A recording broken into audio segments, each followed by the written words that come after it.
What's up, guys? Max here, back with another episode of the ScuttleButt Show, or should I say Max, the MC, rapper, greatest of all time. If you guys see my newest video up on YouTube right now, my reaction to Mark Wahlberg taking it upon himself to go to San Diego, California, Miramar Air Base, and open up an F-45 gym that nobody asked for, that nobody wanted. What's up, everybody in the chat? What's up, Nuggets, Lucas, Eric, Larry, Wasabi, Chris from Veteran Influencers, Chris Hernandez. What's up, everybody? Welcome to the chat. It's nice to have you here. It's Sunday back in the United States. It's Monday morning out here in Okinawa, Japan, and it's raining, which is not super legit. So what is good about that, though, we got plenty of time for games. So I hope you guys all had a great weekend up to this point. I did. I had a nice, fun weekend. Bro, that rap was elite level. Oh, thank you so much. I'll take it. It was actually pretty difficult to write lyrics to Eminem verses because they're pretty complex. I found myself struggling a little bit, even though I do have a history of making spoof songs in my life. I've done it many times. I've done it on deployment. It's always a good time. It always lightens the mood. I'm not the best singer, but I fumbled my way through a little bit of a rap, and I hope you guys enjoyed that video. I had to give the Wahlburgers out there a hard time. We didn't want the gym, but he put it there no matter what. I know F-45 is the last thing we need. We need hardcore. We need, I realize I got a bunch of stuff missing from my screen here. Why is all my stuff missing from my screen? Let's see. What is the problem? What is going on here? I don't see any of my stuff on my screen. Nothing is working right now, so I don't know why. That's weird. All of my graphics that I normally see, we're having stream difficulties, but that's so annoying. The chat should be up here. Everything. Why is nothing working? Let's see. The only thing I can imagine is that somehow, yep, I got it. I got the problem here. Let's see. This should. Oh my god. Oh my god. I am all over the place. We're having Monday problems. Let's see. Now I got to figure this out. Waiting room. Hide that. We'll be right back. What is going on? Okay, there we go. There we go. A moist gentleman subscribed. We had to figure this whole thing out. Sorry about that, guys. Monday problems. We got Monday problems. Technology screws you every time. Yeah, you know, I always do my checks and everything, and somehow things got jumbled up around over here, but we're back on track. We're looking good now. Today's going to be an awesome episode. We have tons of stuff to talk about today. Intro is that calming music, so we're good there. We've got so much to talk about today, you guys. There are so many stories. It's been such a big weekend. That's why I had to get that video out yesterday. I knew there wasn't going to be time. I knew there wasn't going to be time today to talk about Mark Wahlberg and Miramar and the F-45. By the way, question for you guys. Have you ever worked out in an F-45 gym or like an Orange Theory or any of those boutique gyms, those ones where you walk down the street and you look in the window, like, what are they doing? Are they exercising? Like Pilates? You just see them in there and they're kind of hanging out and you're like, maybe I should go in there. But then you go, I can't afford it. It's like $100,000 a month and they don't even really exercise. I like to get down and dirty and work out and sweat. I want to be able to go rip my shirt off if I want to, if I feel the need to. I don't want anybody to come tell me to turn down my music or there's too much adult language in the music. I like the gyms where it's just like outdoors, anything goes. I'm not here for I didn't come to the gym for a bunch of rules or somebody to tell me how I need to live my life. That's my deal with that. So like I was saying, we do have a big episode today. Sorry about all the technical difficulties. You guys know how Mondays are. Anybody ever tell you you're having a case of the Mondays? Hell nah, man. So we've got a bunch of stories. We've got stuff, a follow-up on that Marine who died during the Crucible. We've got the Marine Corps had lost another guy this week, and we're going to talk about that. An update on that trial of the Green Beret, the people who are on trial for killing that Green Beret in Africa. Air Force changing its hair rules again. I've got something for you guys. If anybody's interested in the entertainment industry, I've got something for you guys that might be really great. I'm going to check this out myself, actually. And then we finally know the truth. We finally know the truth about what the Air Force is really up to. I mean, I'm sorry. Oh my gosh, Mondays. We finally know the truth about what the Space Force is really up to. About what the Space Force is really up to. I'm going to expose the truth about the Space Force today. And then when we're done with that, we're going to do a reaction to a video posted where a trans soldier, an Army soldier, who's transitioning from male to female, is going to come out to his commanding officer, and we're going to see how that goes. The Marines go through some rough losses, yes. Some temp at Initech once. Some temp in it. Oh, yeah. Yes, thanks for catching my Office Space reference. So, without further ado, let's jump over and cover the first story of today. I had to get rid of the transitions because it was taxing the computer. What's up, Philip? Philip in the house. You notice his name with that little icon next to it because he's a member of the channel. So you can become a member of the channel too by clicking the join button right below this video. Also, thanks to everybody who checked out my Battlefield video. Space Force spacing out is true. So we covered that story last week about the Marine who died during the Crucible. But now we've got 911 call raised questions about Marine recruit's death during Paris Island's Crucible. So what's going on here? What actually happened with this thing? So we have a little bit more information about PFC Dalton Beals, who was the one who died during the Crucible last week, that it was a hot, humid, late Friday afternoon. The temperature was in the 80s, which is not quite black flag, but there was a high humidity level. Now, if you guys don't know what I'm talking about, what's up, Jacob? Welcome to the chat. If you guys don't know what I'm talking about, there is these flags, black flag warnings for heat. I think if it's over 90 degrees, then you have to have the black flag out, and you see that every day out here in Okinawa during the summer. And the deal with that is that you're only supposed to, correct me if I'm wrong in the chat, anybody out there knows better than me, but I'm pretty sure with black flag, you're only supposed to work for 10 minutes at a time. 10 minutes of work, 50 minutes of rest. So that way you don't get heat injuries. Now, in Iraq, it was 150 degrees outside, and we would work all day, every day. There was no black flag. There's no black flag downrange, okay? So you just deal with it. I've never seen anybody follow the flag rules. I've never seen it, period, never, anywhere, military, training, back home, on a ship. I've never seen it, never heard of such a thing. We would never get anything done. We always go to the hottest and coldest places. So you're not going to be getting anything done out there. So it turns out people were out there suffering heat injuries during the Crucible, which, just as a reminder, 54-hour training exercise. That is the last thing Marine recruits do before they become Marines. Now, they did make some 911 calls. So the cadre, I shouldn't say drill instructors, I should just say cadre in case there's like medical personnel and all that, people who are not necessarily drill instructors, called 911. The 911 calls were getting rerouted to the city office instead of the base emergency services. So the right people were not answering the 911 calls. This article does say that did not necessarily affect response times, but who knows? Because one of the transcripts of the call is, let's see, let me scroll down here. The conversation went like this. Okay, I was calling you because we had a CPR, the recruit down. You're getting him en route there, right? PID, yes. BCD, is there something wrong with y'all's phones? PID, what do you mean? It's rolling back to Beaufort County. PID, it's rolling over to Beaufort County? Yes, sir. PID, okay, thank you for that. I believe there is something wrong. BCD, yeah, can you make sure it's okay because we have like 5 calls from you all about that for the CPR call. So it does say it did not appear to call transfers caused a delayed medical response, but they were calling about multiple recruits having heat injuries during a Crucible. I don't know what you would do. You know, the fact is it gets hot. 80s is not even that hot. The question is, were these heat injuries something that they could have noticed early and gotten them out of the heat and cooled down with some ice? Because we had a recruit die. A recruit died of a heat injury, Private Beals.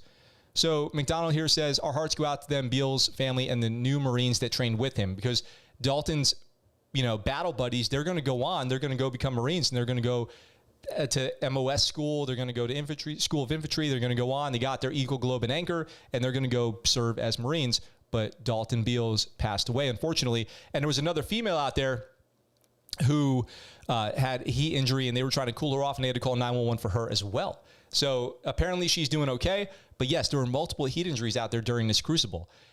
If you are not paying attention, if you start to get the warning signs of heat injuries, including you stop sweating, you start being delirious, you start getting clammy skin, even though it's really hot out, those are all signs of heat injuries, and you have to start taking care of that right away. I worked with a guy, he was SWIC. He had suffered heat stroke while in training. He ended up, getting rolled, finishing training, became a SWIC, but he was never the same. Mentally, it affected him because his brain got too damn hot. His brain was too hot. So he was always affected permanently as a result of that. So a little more information out about Dalton Beals, the Marine out there, and that's a sad story. I do feel horrible for his family and for his battle buddies, but hopefully what they'll do is make some adjustments to training. They'll do a thorough investigation, find out what the complete cause was, the chain of events that happened, hopefully fix that 911 system, and maybe make sure that doesn't happen to anybody else in the future. Let's see what's going on in the comments over here.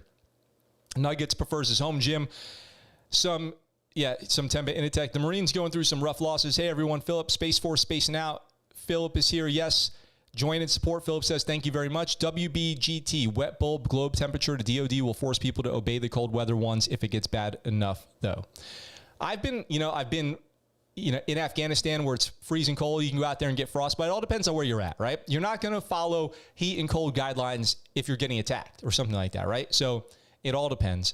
We had some guidelines about working in high temps in the engine room, fire room on board a ship. I'll just tell you it was hot as F. Should have postponed the Crucible a day, and this story wouldn't be here. Glad she was okay. Didn't know heat could affect in such a long way. Yes, not only if you get a heat injury can it leave you with permanent injuries, psychological, physical, but also you're more susceptible to heat injuries in the future because your body might lose the ability to self-regulate temperature. So if you have a heat injury, you might never be able to go out in the heat again. You might be permanently damaged as far as your ability to be out in the heat. Now, I'm no doctor or medical professional, but I do know these things a little bit from first aid training, heat injury training in the Navy, whatever I remember. And they're very, very serious injuries. Hot and cold weather injuries are very, very serious. So when I joke about them in my recent videos, they are not a laughing matter.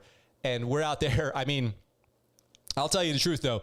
On a hot day out here in Okinawa, it's 100 degrees. I'll wait until noon and go run because I think I got to test myself every once in a while. You got to go out there in the heat and just suffer in the cold and just suffer once in a while. You got to do it sometimes to make sure you can still do it. You got to take care of yourself, though. Listen to your body. Don't do it if it feels wrong. Stop. Drink a lot of water. Always have a backup plan. Let people know what you're doing, how long you expect to be gone, things like that.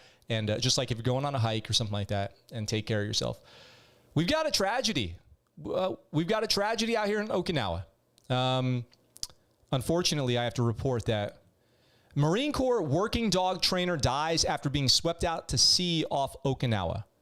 That sucks. The ocean is dangerous. The ocean is scary.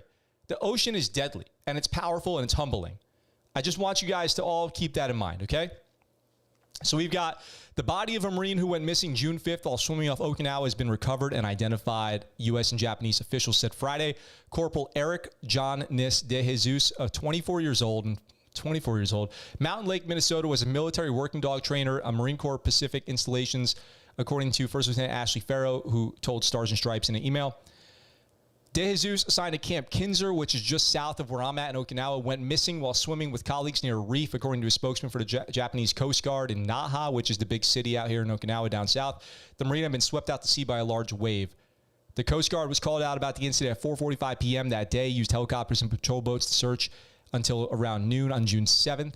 The body was found Wednesday afternoon in the sea about 1,000 feet off Odo Beach in Itaman, according to the spokesman. Marine Corps is working closely with officials to determine the facts surrounding his death.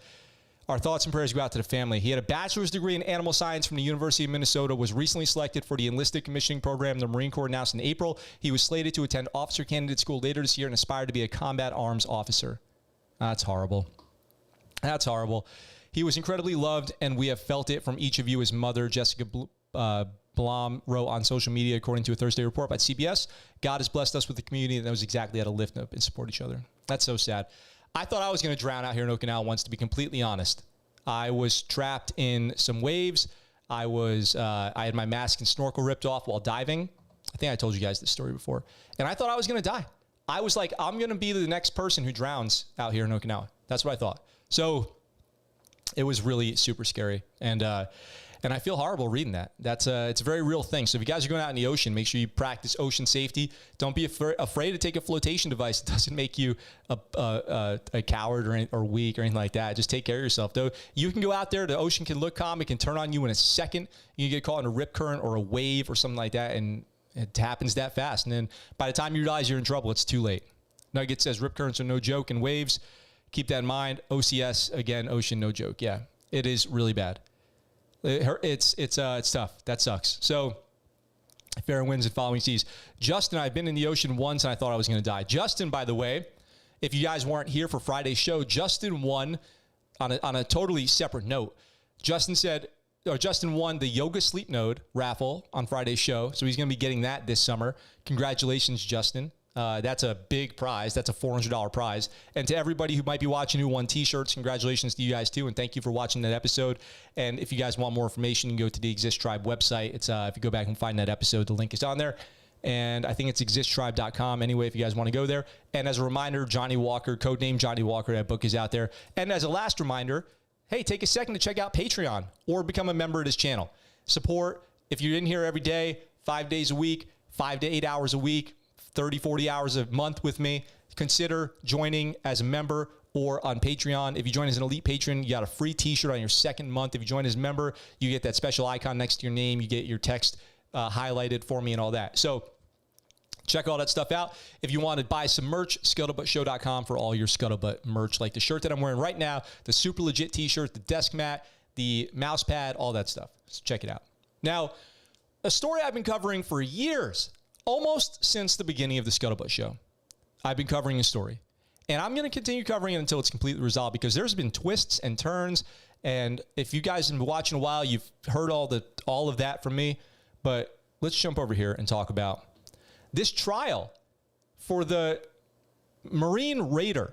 So it comes down to this. The SEALs involved, the civilians involved. The last person involved who hasn't pled guilty or anything is this Marine Raider. He's going to court-martial. Trial begins for Marine accused in soldiers hazing death.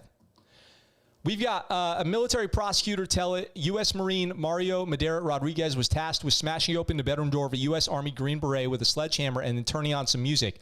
Another Marine was supposed to remove the Green Beret's mosquito netting from around his bed. A Navy SEAL would choke the Green Beret into unconsciousness, while a second SEAL would tie him up and duct tape him. Their plan was to haze him that night to humiliate him, but they killed him. The Green Beret, Staff Sergeant Logan Melgar of Lubbock, Texas, died of strangulation. Madera Rodriguez is one of 4 American service members charged in Melgar's 2017 hazing death in Africa, where the men were serving together. So, if you guys remember me talking about all these crazy scenarios that were going on about sexual assault and that this possibly was drug-related or something like that, it's going to trial now. So the trial has begun. They've selected the jury. Madera Rodriguez, who belongs to a special operations group in the Marines known as the Raiders, is the only one of the 4 men to plead not guilty. The others have already made plea deals and may testify at his trial. Philip starting to train with $5 dono. Thank you, Philip, for your support. It means a lot to me that you would jump in and do that. I appreciate it. You're out here all the time with that, and you're a member, and you're a patron. You're everything that I just appreciate so much, and it means a lot. So thank you, Philip. I know you're always trying to get it started for me. I'm waiting for the day when I get the actual train going. So I do appreciate it so much. You have no idea. And it all goes to making this channel bigger and better. Been to battles. What's up? WTF? Is that actual Navy SEALs killing a Green Beret? Yes, it is. It is actual Navy SEALs killing a Green Beret. That's exactly what happened. And we've been covering this story for several years. Philip, thank you again. So their plan was to teach Melgar a lesson as some of the angry servicemen retreated to a bar, then a club, then a shawarma restaurant. As the drinks began to flow, their designs for humiliation came to include a Malian guard at the base who would strip naked, wear a leash and collar, and pose next to an unconscious Melgar. So this is what I was telling you guys about. This is what I was trying to tell you guys. This was the plan that I heard reported, that I was trying to reiterate to you guys. You heard it here first on the ScuttleButt Show, and now it's coming out in this trial. They can't hide it any longer. Their plan was to get a local Malian guard to strip naked, wear a leash and a collar, and pose next to an unconscious Melgar. That's what's coming out in this trial. The prosecutor walked the jury of sailors and Marines through what he said happened that night, from Madera Rodriguez smashing the door and providing the soundtrack to Melgar's strangulation, his body going limp from the Navy SEALs chokehold. These 4 men weren't terrorists. They weren't insurgents. They weren't local criminals. They were American service members, special operators who betrayed their fellow comrade, their brother in arms. Unbelievable. SEAL Tony Didoff, who already pled guilty, described the planned prank on Melgar as a tape job. The plan had been to show Melgar a video of the incident sometimes later. So basically to sexual assault him and then use it to blackmail and humiliate him. How ridiculously horrible is that? Justin with a super chat. Justin with a super chat of $4.99. Wow, thank you so much. MC with $4.99. Holy smokes, the train is going. Philip did start the train. We've got super chats coming in. MC $4.99, Justin $4.99. Wow, thank you guys so much. Holy smokes. I've never seen 3 on the screen at one time before. That's incredible. Thank you guys so much. MC, who's been a supporter of the channel for a long time, thank you. It is an honor to have you here in the chat. Justin, thank you. Congratulations again on you winning the raffle. That's so awesome. I'm so glad that it went to one of the viewers of the ScuttleButt Show who's in here all the time. I appreciate that you got to win that. It really meant a lot to me to see that happen. I've accidentally strangled someone, but how do you know you accidentally kill him? That's like over 15 seconds of strangling him like they should have known. Nuggets, actually, I'm impressed that you know that it can only take 15 seconds. That's good that you know that. Some people might think it would take minutes, but it actually only takes seconds in a what you would call a blood choke to kill somebody and permanently damage them. Wow, I'm so blown away by these donos. Thank you guys so much. So what I suspect happened here is, well, I don't know. Because they all pled guilty to this hazing incident. So it sounds like they were planning to do this horrible, insanely inappropriate hazing incident, which I would have been so pissed if this, let's say he didn't die and this happened the way that they say it was supposed to happen. I'd still be super pissed. Like, I would want to see them go to jail for that. That's sexual assault. That's assault, brother. So you can't be doing that. Totally crazy. So now that the facts are out in trial, it was their plan to sexually assault this guy and then use it as humiliation and probably blackmail on him. I think it was blackmail. That's my guess. All right, I don't know. I don't have more facts than what are in this article and what you can read online, but you wouldn't secretly videotape somebody being sexually assaulted by a local unless you were planning on using it for blackmail. You wouldn't just do that for embarrassment. You would keep it in-house. You would keep it just to you guys. There's more to the story here. I'm glad everyone's getting in big trouble. Who would think of something like this to do to someone and everyone was okay with it? That's what I'm saying, Justin. I think it was blackmail. There's a theory that they were up to no good, up to some other bad stuff, and they tried to do this as blackmail, but because he died, obviously it did not go as planned, and it turned into this murder trial, or manslaughter is what it is. So hopefully the Marine here is found responsible for his part in this whole thing and pays the correct punishment as seen fit by the jury and the court there, the court martial, whoever the judge is, and there can be some closure finally for the family there. Let's see, 3 times combo. Yes, it always involves drinking. No good ideas ever come from a night of drinking. If they were wasted drunk and then they did this, you can lose track of time. You can lose track of what you're doing. You can be a little bit more physical with somebody than you think, and you have very little concept of what the consequences might be. So I guess I could see that happening like that. Embarrassing story, zoned out while checking email, snap back to reality. He looked at me like, bro, WTF. But back to the blackmail, bro. That is a lot of effort for a prank. Yeah. We had an electrician's mate pass out one night from drinking, and we shaved off half of his mustache. It took him half a day to realize because hangovers suck. Hangovers do suck. If you guys follow my Instagram story, I posted a funny picture of ET, and it's like on the hospital bed and said, when you try to party when you're in your 30s, and that's so true. Yeah, you know, drawing on somebody's face, shaving off their mustache, now that's a prank. Murdering somebody is not a prank. Raping somebody is not a prank, okay? Sexually assaulting somebody is not a prank. This makes me sick. Brothers doing this to brothers, but does American Special Operations interact with each other all the time? Oh, all the time. Been to battles. That's very common. It's very common for SEALs, Green Berets, Raiders, Rangers, CCTs, Air Force Special Operations, PJs, to Army's 160th Special Operations Aviation Regiment. All of them work together all the time. It's very common, actually. Very common. When I was deployed in Afghanistan in 2013 and 14, I was with a team of Green Berets the entire time. I was Navy, right? If you don't know.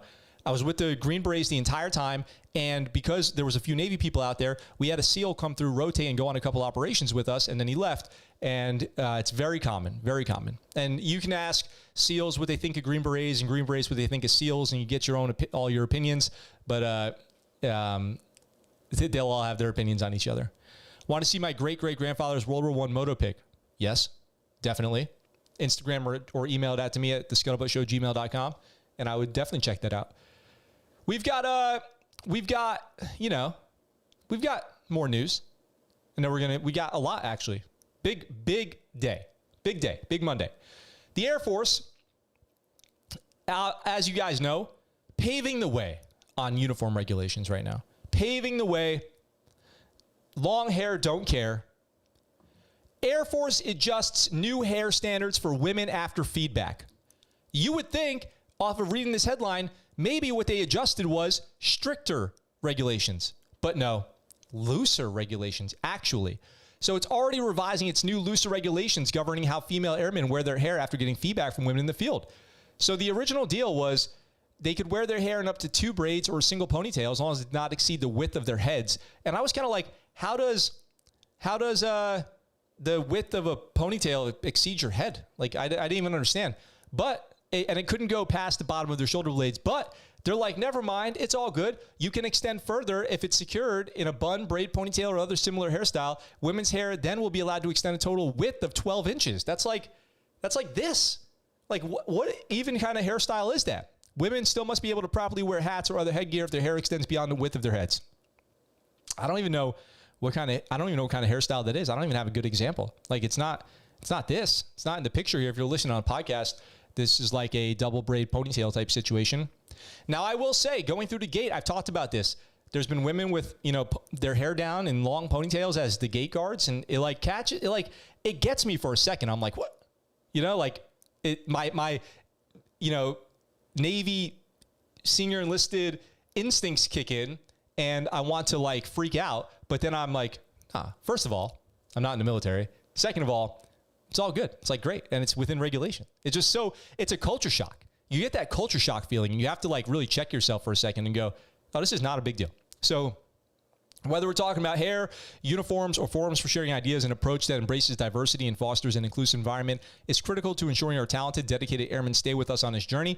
Chief Master Sergeant Joanne Bass, who is one of the most controversial and maybe not good on social media leaders the Air Force has ever had. So her opinion is always a little tainted now for me. They tried the old Dr. Baudreau ploy, a passed out guy with a picture of somebody's junk near his face. They got like legal measures for hair, like catching fish. Nuggets, we would have in the Navy, it would not be uncommon for a chief or somebody to walk around with a ruler and the uniform regulation for mustaches or hair in their pocket, and they would go measure mustache hairs. It was crazy. It was so crazy. I was never into it. I was a long hair person. I wanted to have my hair long. I always had my sideburns long. Pro Hero 22, yet no beards, lame. Welcome to the chat, Pro Hero. And yes, no beards is kind of lame. I think they should just have beards, or they should just come out and say that there is no actual reason other than we said so to not have them. I think they mean length. No, they said width, Philip. Width. And they said it multiple times. So I think they meant it. I just don't understand it. 12 inches in width for a ponytail? I mean, it's beyond me, but I don't know that much about women's hairstyles to really say. So I'm going to assume that I just don't know. Police that mustache. Yes, that's exactly right. Police that mustache. So we would have people walk around with rulers. They want to measure hair. They want to measure sideburns. They want to quote the regulation. Oh my gosh, get a job. That's what I would always think that. And honestly, it's like just such not a big deal. Email sent, put it on the screen. Okay, I'll check at the end. I'll check near the end of the show because there's so much that I got to get to. Thank you, Jacob, for sending it. Worst case scenario, if I can't get to it today, it'll be tomorrow. We had beards for my first 2 years. Nice. Sir, why is there such regulations of hair and mustache? Because that's what they say. I mean, honestly, it's just because that's what they say. They used to say it's for gas masks. Then they used to say it's for combat. Then they used to say it's for good order and discipline. And it's probably that. It's probably good order and discipline. It's just uniform regulations. So every person in the military looks similar. But you, as always, you've seen probably, special operations downrange with beards. And there's all these, long haircuts for special operations. And basically those people don't follow the regulations strictly. But it's more or less because they said so. MC says, I'm a female. I believe the regulation would be in place for safety issues, correct? Having in a bun would eliminate it being pulled into machinery or if you were in a hand-to-hand battle being pulled. Yes, MC. So the hand-to-hand battle thing, I don't think is as applicable because a bun could get pulled too. You know what I mean? Like, I've thought about this. Like, the idea that you would be in hand-to-hand battle and getting your hair pulled would be the thing that causes you to get killed is kind of, I don't quite buy into it, If you find yourself in hand-to-hand battle in the military, you should be armed with at least a primary weapon, probably a secondary weapon, a knife. You should be trained in combatives, all that stuff. So you should be able to handle it. Plus, it's very rare that people in the military have found themselves in modern war, especially in the last 10 years, in hand-to-hand combat, life and death hand-to-hand combat. It's happened, but it's pretty rare. So it's pretty unlikely. Now, the safety issue about getting your hair pulled into things, yes. Getting your hair caught on things, if it was me, okay, if it was me, I wouldn't want to have long hair because I already get my short hair caught in things. The clips on my helmet. When I had a beard in Afghanistan, I had a 6-month-long, overgrown, disgusting beard, and I hated it, actually. I couldn't wait to shave it. It was just such a problem. Every time I would take a bite of food, beard in my mouth. Every time I would clip my helmet, beard getting caught. It was just so annoying. And yes, if you're working in aviation, if you're working around moving parts, mechanical things, you would not want your hair dangling. That's common sense. So I hope that females in the Air Force are considering that, and they're not just going out there with their ponytails dangling while they're working on crazy moving parts and getting them caught in doors or tight places, when all these like sharp metal corners that exist in like military vehicles and aircraft. And man, I could see it becoming a whole mess. Let's see. Royal Navy has beards. Yes, they do. Sounds dangerous to have leniency. It depends. You have to do it smartly. You have to do it smartly. That's for sure. Reminds me, I got to get a haircut. No long hair around rotating machinery. Yes, for sure. Sir, I heard special operations are allowed to keep beards because they will have to blend in with the locals. There is some truth to that. Like in Afghanistan, they respect beards out there. Plus, it's a reputation thing. So if you're in Afghanistan or Iraq and they see a beard, they're going to assume that you are somebody special, somebody not to F with. Beards are itchy and short hairs lets the airflow in. Yep. Been to battles. Where are you from? What's your, I don't think I've seen you in the chat before, so welcome. And Pro Hero also. Where are you from? What brought you to my channel? Battlefield, I bet. Let's see. For anyone out there interested in the entertainment industry, which a lot of veterans are. I am. I do filmmaking, got the documentary that I'm working on. I like to write. I like to do skits. Obviously, you guys saw that yesterday or today, whenever you saw it. I've got something here for you. Foundation promotes movie careers for disabled vets. You want to get into movies? Here's the way. So Jeff Jensen believes his latest project is giving back. After a long career as a Hollywood and movie and TV stuntman, he has retired. Now he's putting all his energy into a foundation called Soldier to Cinema. Soldier to Cinema. It is designed to help disabled military veterans train for jobs in the film industry. So you can go here to their website, soldiertocinema.org. Hang on one second. Let me drop it in the chat. Been to battle, subbed yesterday. Yes. Yesterday was a big day for me. Soldier to Cinema Foundation. I work in print shop, no long hair, long sleeves, or rings. Yes, Philip. Yeah, you just can't. It's too risky. So Soldier to Cinema Foundation, they've got the old Sergeant First Class rank on here, or, gunnery sergeant, whatever you want to be. Soldier to Cinema Foundation mission statement, providing disabled veterans paid vocational training for new careers in the film industry. So according to the article, which I found on the Chinook Observer, there are kids coming back from the desert with disabilities and haven't had their lives yet, but they are missing arms and legs. Now, that's obviously an extreme example, but they have any disabled veteran can apply. I think that you do have to be a disabled veteran. Some disability service connected, I think, gets it done. They do ask for you to submit your DD-214 along with this, but I think there's no limit on how long you've been out or anything like that. He has scripts ready. Maybe you can get those scripts made with a veteran crew. The concept is to provide paying jobs and training. He is also working to encourage the various industry unions to fast track the veterans, and he feels like he's getting a lot back from doing this. So let's take a look at the website here. The Soldier to Cinema Foundation is a charitable foundation whose mission is to provide the disabled veterans vocational training to begin new careers in the motion picture industry. Soldier to Cinema strives to provide the highest level of training, mentored and trained by award-winning film industry veterans. Our board of directors alone has combined a total of 150 plus years of experience, thousands of movie and TV credits, along with the numerous awards. So you can get involved here. You can donate. You can apply. And what's cool is if you look at the jobs that they have, you could be an executive producer, a producer, production assistant, writer, writer's assistant, director, second unit director, production manager. They have opportunities to train you on all these jobs. And if you go to the application here, you can put on, if you look at the application, you can go on here, you can say what you want to do, film crew, director, transportation, production, post-production. You can provide your disability. It asks for the date, level of disability, all that stuff. So that probably they want to know what they can get you in for a job. So you can fill out this application. You do need a DD-214 also. So you do have to be a veteran. Let's see. Pro Hero says, Nikki MGTV brought me over. I'm a Coastie in Kings Bay, Georgia, enjoying your channel, brother. Oh, thanks very much for jumping in. Coast Guard. I don't talk that much about the Coast Guard, but I do love the Coast Guard. I saw the Coast Guard when I was in Afghanistan, which is crazy. People wouldn't think you would see the Coast Guard in Afghanistan, but they were there. Let's see. What's in the gallery here? The gallery. Anything going on here? Do you got any pictures of what they're doing? What about the refund policy? Let's see. If you donate, you shouldn't ask for a refund. That's my opinion. If you donate money to a charity, you should probably not ask for a refund. So, sir, do you have PTSD from the battles? I'm from India and you were getting an international following, and I'm a military aspirant currently doing engineering. Do I have PTSD? That's an interesting question. I've been diagnosed with it, and there's a broad spectrum of it. I would not, I mean, I would just say that post-traumatic stress is common. It's not only for military and veterans. Anybody could suffer from PTSD. It is nothing to be ashamed of. It's something you should be able to talk about openly. And it's a very, very broad spectrum of the way it affects people. And I'll just leave it at that. And thank you for, subbing and checking me out from India. That's awesome. What time is it in India right now?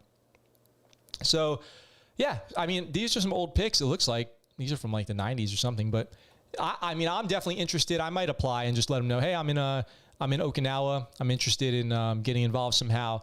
What can I do? What can I do? Writer team, what can I do? So I'll probably check that out. And I'll let you guys know what happens with that. So that's a pretty cool program. I just thought I would let you guys know about that.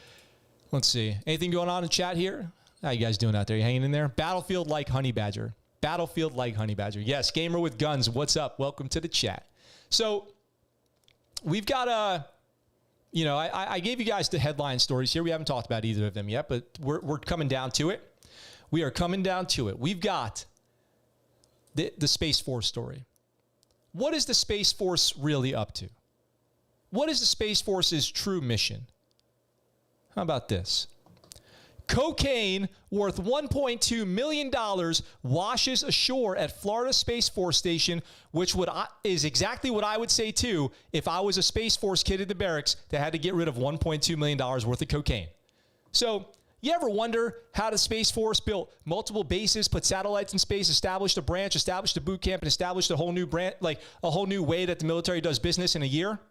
$1.2 million worth of cocaine. That's how. We've got this story here that I thought was so funny. I mean, if you had to ditch a bunch of drugs, then the beach in Florida is the place to do it. So let's check out this video here from Fox Orlando and see what they have to say about it. Kilos of cocaine washing ashore on the Space Coast. Take a look at this massive stockpile of drugs. That is worth more than $1 million on the street. And as Fox 35's Andrea Lyon reports, it could be connected to other cocaine investigations along the coast. The shells, of course. Seaweed, shells, an occasional piece of trash. We were lucky enough to see the right whale go by. Most can't compare their rare beach discoveries to this one. She knew what this was because she had notified us before. A wildlife manager with the 45th Security Force Squadron stumbled across this when she was really looking for sea turtles nesting. Discovered a grand total of 24 more packages. A closer look and more than $1.25 million worth of cocaine littered the sand. And this isn't law enforcement's first find of this size. The 45th Squadron tells me just in the past few months, agencies have recovered around $5 million worth of cocaine all along Florida's east coast. Okay, so if they found $1.2 million worth of coke and they found $5 million in the last year, whatever they said, imagine how much they miss. Pro Hero, what's the deal? How much cocaine gets through undetected in dollar value? If $5 million gets caught, how much gets through? Balls of weed have been washing up onto Florida shores for decades. That's insane. Why is the sea more whiter than usual? Why are the fish acting up? Why are all fish becoming jumping fish? The entire state side on the eastern during a 3-day kind of windstorm where we had the winds blowing from east to west. The Keys, Miami, Jacksonville, and now Cape Canaveral with Brevard County. Gives a new meaning to the Keys because that looked like about 25 keys of cocaine. Sheriff's Office taking over the investigation. Investigators saying a boater likely came in close contact with possible law enforcement and ditched it. Better to dump the drugs overboard than go to prison for long periods of time. Pretty amazing that this stuff can just wash up on shore, especially where, I mean, you see there's kids everywhere. Andrea Lyon, Fox 35 News. Chief, I didn't do any drugs. I just went swimming. I didn't party with coke all weekend. I just went for a swim in the ocean. It's the ocean. The ocean has the cocaine. The ocean made me do it. Sarge, who was just washed up, wouldn't know. Yeah, I have no idea what this package could be. I must take it to someone. That Gulf Stream is fast. Cocaine's one hell of a drug. Yeah, that's what was it? Not Eddie Murphy, but his brother or whatever, right? Charlie Murphy on Chappelle's Show. Yes, that was pretty funny. Chief, I don't know. Or what would it be in Space Force? Space Chief, I don't know. Sarge, I'm looking for a package sent by my family in Colombia. Okie Sapling, what's up? Thank you for the great comment earlier. I'm looking for a package sent by my family to Colombia. Well, I'm going to my local beach now. Yeah, how crazy is that? Space Force, now we know the truth about the Space Force. They've been so busy, it's like they haven't slept because they've been on coke for, I don't know, a year and a half? Yeah. I feel like maybe the Space Force needs to come clean. Maybe those rockets are launching coke into space for some reason. I don't know. Maybe that's what the aliens are here for. Wait a second. Well, duh. It's so obvious. The aliens are coming down to Earth to get the coke, and the Space Force is in cahoots. So they're getting it. They're shipping it up into inner space, bordering outer space. The aliens come down. They cruise through. That's why they're going into the ocean, because, they go into the ocean, they get it. Some of it gets left behind, right? It's the cost of doing business. Then they go fly back into space. They party. They got to come back and get it. Probably those drug-running sea turtles again. Coke for the aliens. Coke rockets. Yeah. I mean, it's clear now. It's clear. Now I can see things clearly. It's been right in our face all along. The truth on why the United States needed the Space Force is to smuggle cocaine off Earth. They get it everywhere else. They get the drugs everywhere else. Why not off Earth? Why not off Earth too? Send it. Full send. Good job, Space Force. Bravo, Zulu. The Space Force is, you know what happens when you do a bunch of cocaine in the Space Force? You go straight up. Super Saiyan. That's it. You do. Give coke and no invasion, the duty of mighty USA to protect the Earth. So, you're not going to find on YouTube somebody more open-minded than me. Okay? I challenge you. But I'm realistic too. Okay? And I don't get everything that everyone's doing. I don't know. Let's see. I'll transfer over to the Space Force Guard. Hell yeah, Pro Hero says. This is what the aliens have been experimenting on people for, testing drugs for their own use. Yes. So like I said, I'm pretty open-minded dude. And I don't get everything, but I believe in one thing. Anyone should be allowed to live their life however they want, as long as they're not hurting anybody else. Total independence, freedom, less government. We don't need government telling people how to live their lives if they want to make their personal choices. Totally fine with me. You're not going to find any pushback on any of that from me. Marry whoever you want, live wherever you want, dress however you want, shop wherever you want, eat whatever you want, do whatever you want. As long as you're not hurting anybody else, it is all good. Do it. I support it 100%. Okay? And now, there's been obviously a lot of pushback on the transgender personnel in the military. But it's happening. Trans is okay in the military. And I'm going to tell you guys some stuff today. And I'll start with this. I've known several people who've transitioned. I wore my Super Saiyan shirt yesterday, Joan says. Nice. I've known several people who've transitioned from male to female, female to male, that I've served with in the military. Whatever. I want them to be happy. Just go and check out China. They're introducing a new credit system. I just want people to be happy, okay? If I serve with them, I know a lot of great people. I just want them to be happy. Be happy, live your life. It's all good. Now, it's tough when you get people who are, hated on for the way that they choose to live their life, all this stuff. And Vice just did a story on a soldier who is transitioning from male to female, and they made a little video about it. So we're going to watch this video and see what happens when you want to expose to your command, to your battle buddies, that you're transitioning. Let's see.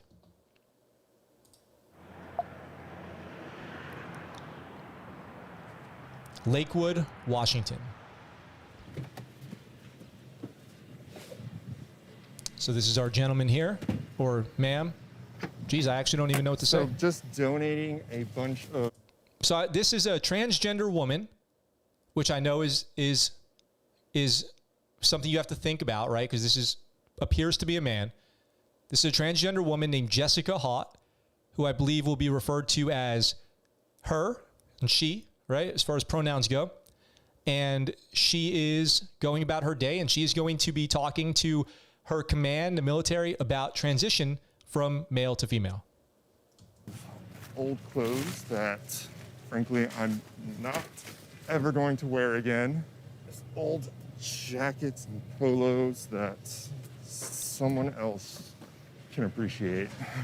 So it looks like he's turning in his male clothes that are gendered for men, giving those back to Goodwill so somebody else can wear them. Yeah, that's nice of him to do, or her to do. I'll probably make that mistake a few times, and I don't mean it deliberately or to be insensitive. It's just probably something that's going to happen, to be totally honest. It's been 2.5 months since Jessica Haught came out as transgender. What's on your list that you might need? A good concealer for myself. I've already gotten myself like some eyeshadow, but mainly like something to cover up like some blemishes. I'm gonna hand this to you. Okay. If you want to get it closer to the mirror, you can. Just put a little bit on this one. Oh, that looks good. Yeah, I think I can blend that out pretty. Oh, you can see her nails are painted. It's more difficult to remember to use a female gender pronoun to describe somebody when they look completely like a male still physically. It's easier if the person has already transitioned to, go about that. But if I do say he or him or anything like that, it's only because it's just what I'm seeing with my eyes. And then I'm trying to remember to be as inclusive as possible. I'm down with all that stuff. I'm down with it totally. There is one place she hasn't come out, her job. How does a sergeant and chemical specialist in the Army, a workplace not exactly known... So he appears to be a staff sergeant, or she appears to be a staff sergeant and in the Army and a chemical specialist. So there's a whole branch of the Army that works with, chemicals, CBR, chemical, biological, radiological. We have them out here in Oak now as well. It's actually a pretty interesting job. It's something that's very technical, depending on what you're doing with it, and you can work on all kinds of stuff. There's a lot to it. Acceptance. For now, she's on leave, taking time to make the rest of her life reflect her true identity. So this is a new place. Yeah, I have not been here before, but I've always heard of good things. Hi, Joe? Yeah, you just checking in for your haircut? Yes. Hi, I'm Joe. Hi, Jessica. Nice to meet you. Come on in. Okay. What are we looking to do today for your hair? Okay, so I'm in the military, Okay. right? I want to try and keep as much length up top as I can. Definitely more around the ears and tapered, just lined up in the back. Right. One of the first things President Biden... Getting a haircut's pretty traumatic for me too when I was in the Navy. I did not want that haircut. I was always so sad. Always so sad to go in and get a haircut. If they raised my sideburns too much, I'd be so pissed. Yeah. I can see how a haircut would be a stressful situation because it always was for me too. ...did when he took office was to reverse the trans ban in the military. It was an important shift, given that the Department of Defense is the biggest employer in the country.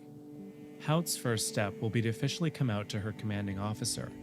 Until then, she'll have to return to work following the Army's strict standards for male grooming. How do you feel getting your hair cut short again to go back to work?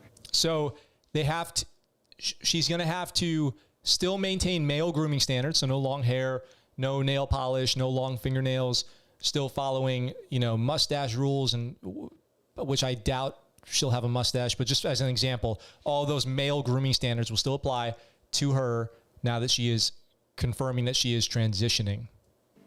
Saddened. I've been living my past 3 weeks as myself and who I really am, and now I am doing something to conform to a standard or an expectation.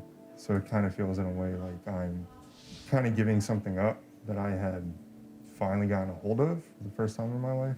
I mean, it's just a haircut and it seems like it should be pretty simple, but it's important. Is it worth it? I don't know. I mean, in a way, I don't really have much of a choice. I mean, I joined the military. I know the expectations. There you go. I really respect that comment. I joined the military. I know the expectations. I'm always saying that. Everyone who joins the military should know what's expected of you. Fitness, grooming standards, showing up to work on time, not doing drugs, not getting in trouble, going on deployment, all this stuff should never be shocking to somebody. That's always my problem. When people join the military and then they all of a sudden want the military to change for them, right? It doesn't sound like that's what happened here. Jessica, right? Jessica served for many years, it appears. Staff sergeant, looks like she's maybe in her 30s, maybe. I hope I'm not too insulting there. But served under the transgender ban policy for a long time. And so now that that's changed, there's some new steps that she can take to pursue and continue her career out. I always go back to don't ask, don't tell. Don't ask, don't tell was this whole thing that people thought was going to be the end of the military.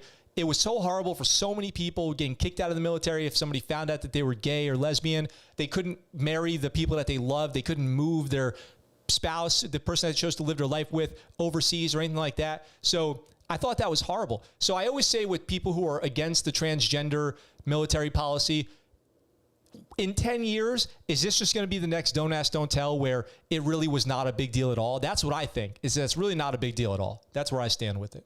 I mean, right now, I do want to continue serving, but it's complicated. Even as rules become more trans-friendly, it doesn't mean the same will happen with the military's conservative culture, which Howard has dealt with personally. Every day was just a struggle. I would go to work and not want to be there because of things I might overhear in the workplace. What would you hear? People who are transgender are mentally ill. Like the Army Times actually published an article recently about a Army chaplain saying that transgender soldiers are mentally ill. I do remember that, and we covered it on the story about the Army chaplain who said trans soldiers should not be allowed to serve or suffering from mental illness.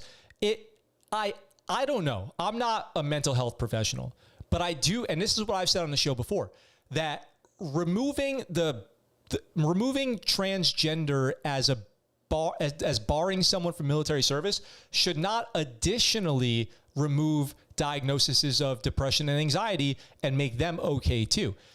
Because as of right now, if you have diagnosed medical conditions like depression and anxiety, PTSD, you may not be able to join the military. If you have schizophrenia, bipolar, manic, depressive, all these mental health disorders, you can't just join the military. At best, you need to get a waiver, and then you can maybe join with a waiver. But even then, it's extremely difficult. So removing the ban on transgender troops as its only sole disqualification, I get that. What I hope is that it doesn't mean that in addition to that, they're just going to say every single, person who's trans can't be disqualified no matter what. And as long as it's treated that way, then it's fine with me.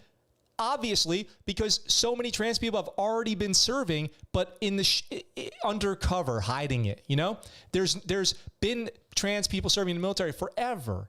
This person has obviously been in the military for years and years, and they want to continue to serve. I know people that I serve with, like I said, who got out and transitioned from male to female or female to male. So this isn't new. It's not like there's going to be a giant influx of trans people. I don't think all of a sudden there's just going to be opportunity for people who are already serving to serve openly. I think that's more what's going to happen. People are nervous and scared of the things they don't know about. I don't know about black toenail polish. How do you feel going back today? Pretty optimistic, actually. I know who I am now. Before it was kind of a struggle trying to figure out exactly my identity and really just like the core of what's here. The DoD's new policy for trans troops, like much of military life, involves a lot of bureaucracy. Troops need to request approval from their commander to even start a medical transition. Every step after that also needs approval, including the timing of treatment and when to change gender markers. Which is not unique to transgender service members. Any elective surgery in the military has to go along with being approved by your command and not interfering with your work. Additionally, you might have to obla serve. And I've been talking about this for a while. People are always like, the military can't pay for gender reassignment surgery. What are you talking about? It's the least of the things military is going to be wasting its money on. And then if that person then has to obla-serve for 4, 5, 6 years or something like that, great. Then they get what they want. The military gets what they want. They get to keep a trained person in instead of kicking a trained person out and having to retrain somebody else and maybe losing a better person. It totally it's just like any other elective surgery. People in the military get elective. This is what civilians don't get. People in the military get elective surgeries all the time on the military's dime. I, for example, got PRK, corrective eye surgery. It's not mandatory. It wasn't mandatory for my job or anything like that. It did improve my life a great deal. In exchange, I was re-enlisting for 4 years of my life for that surgery, which is like $2,000 or something like that. I re-enlisted in the Navy for 4 years in order to be eligible for that surgery, or else they wouldn't have done it for me. I'm pretty sure gender reassignment surgery, any of these selective surgeries are going to be treated exactly the same. And that's why it really is not as big of a deal to have the surgery as people are making it out to be. Different branches have introduced their plans to implement this policy, but the Army still hasn't. Joint Base Lewis Accord. So for Joint Base Lewis the McCord. road ahead is long and uncertain. So we're outside the main gates to the base, waiting for Jess to meet us after getting off work, and we're going to hear how it went when she came out to one of her commanders. All right, so here's the test. How did it go? Went actually great. There you go.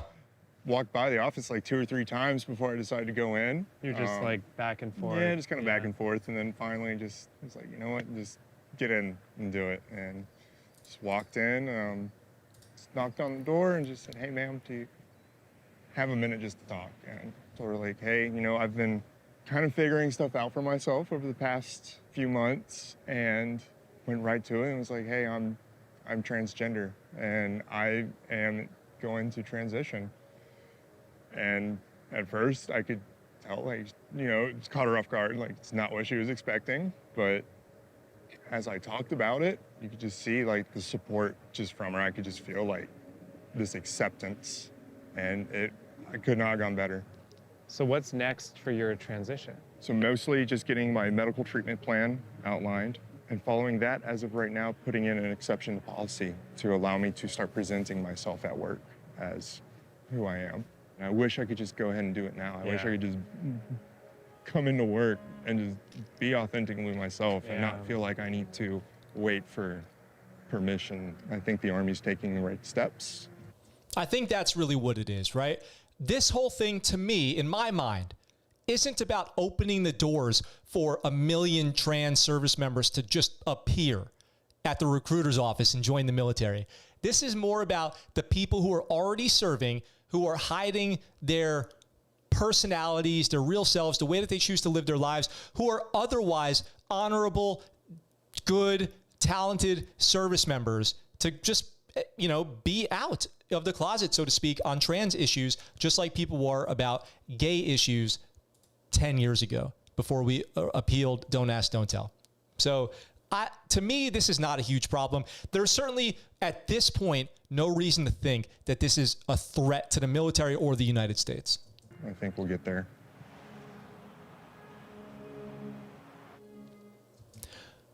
What a great example of what it could mean to be trans in the military, just based on that Vice documentary. I think that people need to see that, because that is just a soldier who wants to live their life, okay? Why should we have barriers in place to that?